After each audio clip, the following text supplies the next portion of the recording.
they're pressuring us to learn about Islam. I want to learn about my culture, my beliefs. Is this the German flag?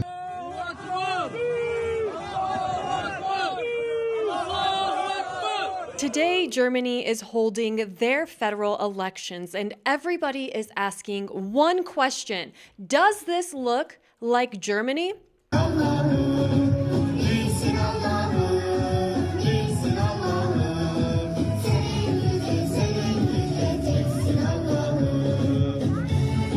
No, seriously, let me know, because I have never been to Germany. Is this what Germans look like? Is this the German flag?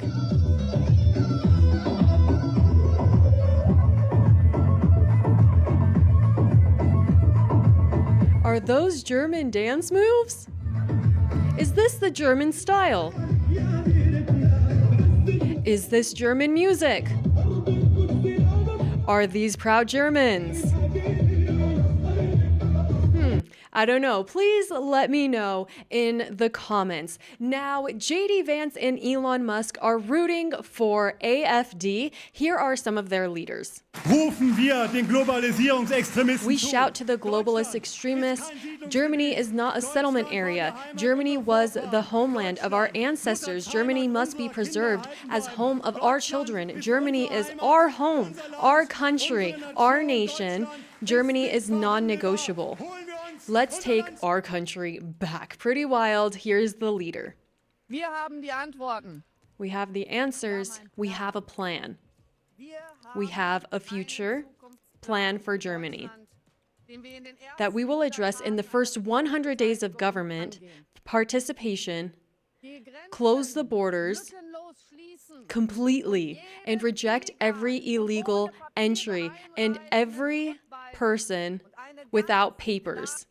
Pretty crazy stuff, right? In this video, we're gonna be looking at the scary takeovers happening throughout all of Europe. Please make sure that you guys are subscribed. Now, what does Donald Trump think about Germany's elections? Here's his answer. Germany has elections on Sunday. What are your thoughts? What do you expect to happen in the elections on Sunday? Who has elections? Germany. Oh, Germany. I wish them luck. We got our own problems. So she asked him what he thinks about Germany's elections, and he said, "Who has elections?" And then he followed with, "We got our own problems." I love that. This is truly an American first mentality. For curiosity purposes, I want to look at more instances like this. This is also Berlin. Man, not looking good. This is so sad. Cities literally on fire.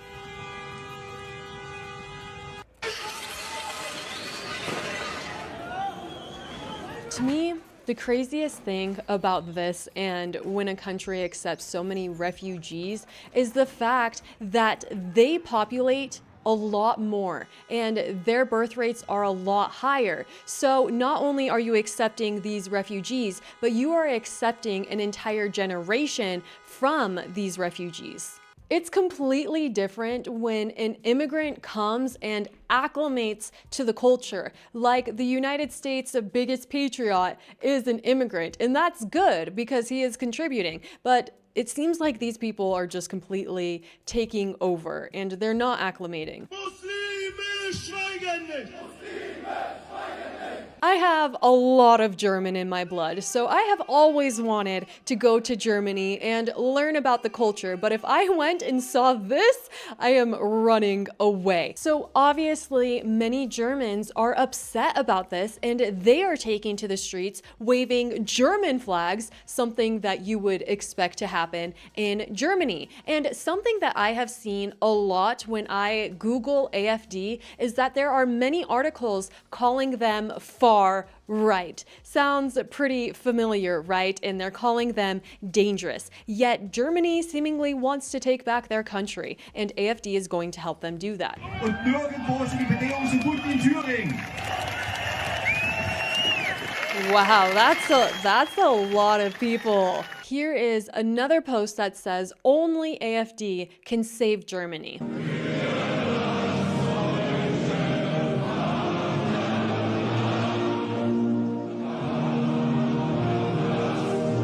It's also important to remember that Germany is a fairly small country with around 83.2 million people. And so when they are receiving millions of refugees, it affects them differently.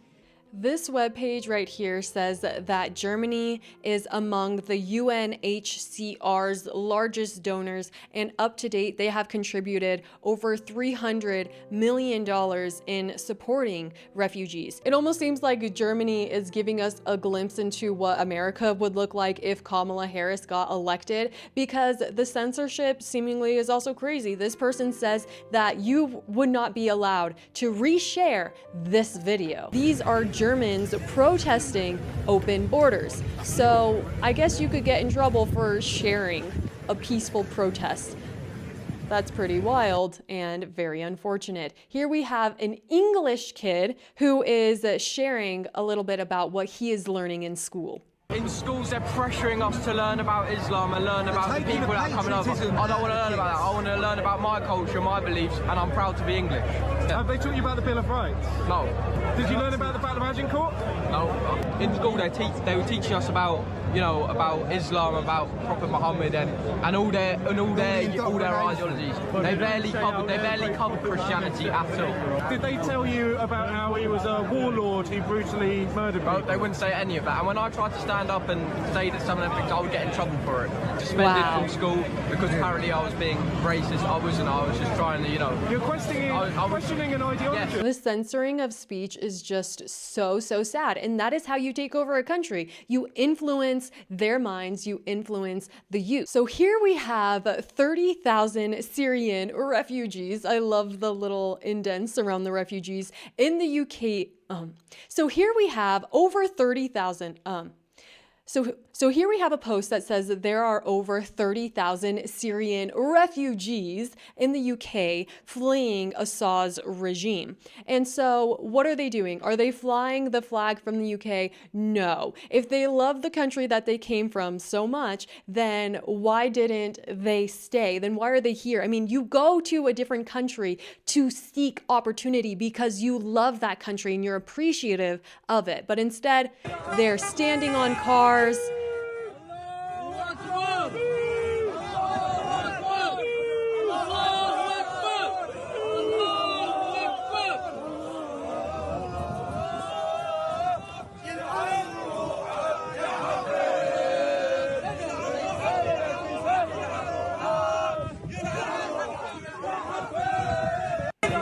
I mean, they totally feel on top of the world in a country that was so kind to have let them in, and not so kind, honestly, so naive, so insane. I don't understand why places do stuff like this. They do it at their own detriment. It's really weird. Imperial Hotel, Russell Square in central London, 300 male refugees all standing around.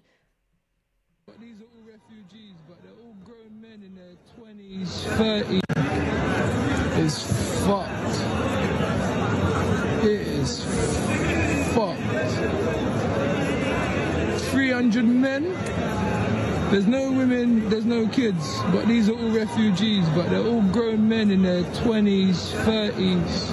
That's crazy. Men. So they escaped their countries, but they just left their wives and children? And now they live here on the taxpayers' money.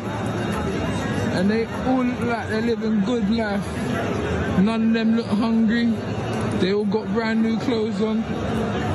Just so crazy. Look at Ireland.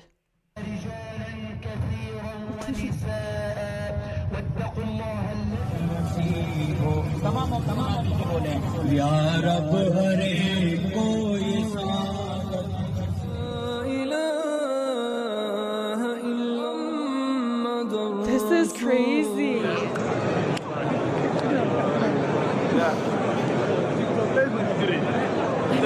Again, the thing is a conversation about their culture is completely different. We can have respect for their ways of thinking. However, they can do that. What are they doing? I mean, they can do this. They can have their country and their religion in their country.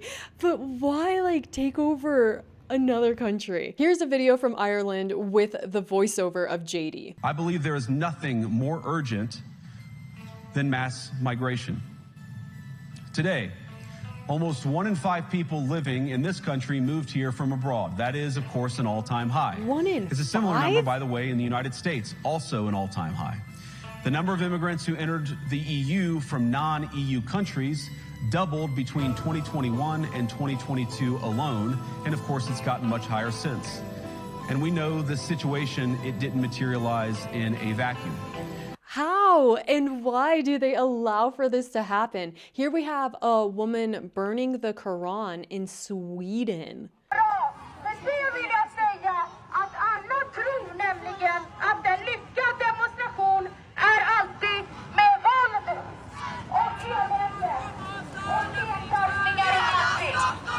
This person says that these people should be arrested.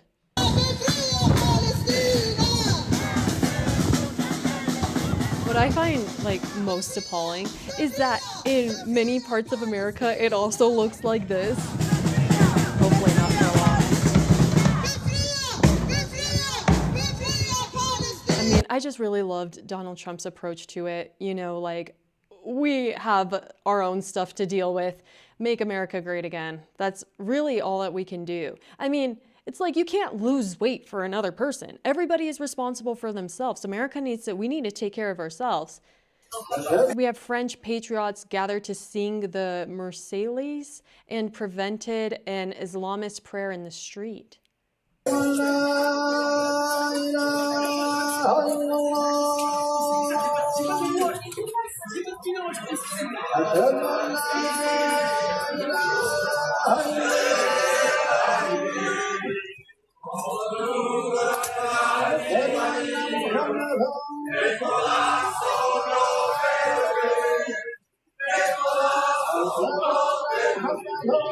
I mean, their sign obviously looks like it says something about stopping illegals, right?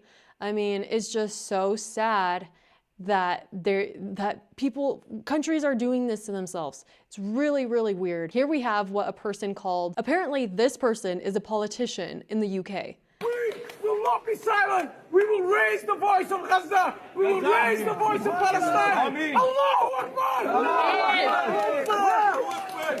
Allahu Akbar!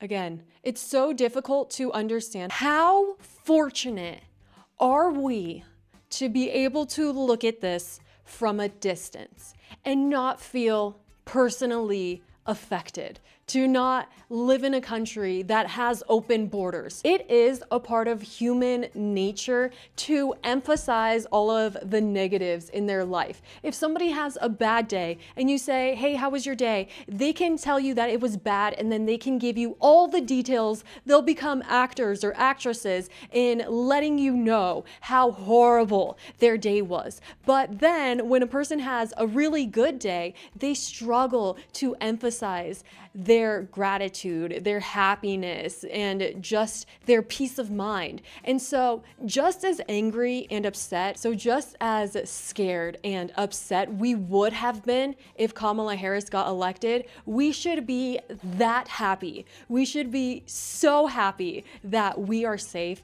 and our country is not being taken over. Please make sure that you guys are subscribed. I hope you have the best day of your life. I'll see you next time. Bye.